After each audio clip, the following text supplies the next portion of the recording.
Manoloana izay resaka sata amin'ny feny tanàna Antananarivo izay dia mitondra fandrazavana ny ministry ny tany Andriamatoa Olivier Solonandrasana Mahafaly. Isy araka izany ny fifampiresahana amin'ireo tompon'andraikitra isan-tsokajiny entina hametrahana ny volavolan-dalàna vaovao momba ireo komina manana sata manokana ireo.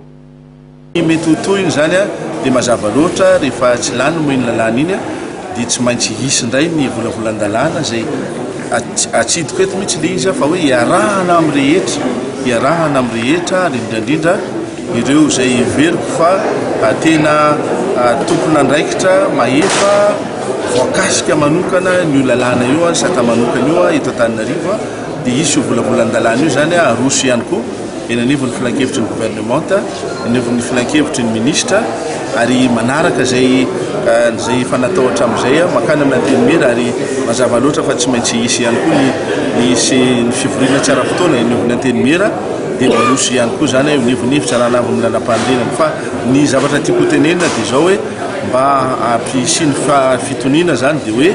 hiezaka ny gouvernement anao zay farahelyny zany mba tsy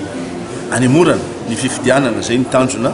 satria mbola efa voalyresaka tamin'ny filohan'ny CNT vaovao ateo raha ny tety andro zany mbola azo atao tsara zany ny manatanteraka na ny volavolan-dalàna vaovao eo anivon'ny filan-kevitry ny ministra sy ny gouvernement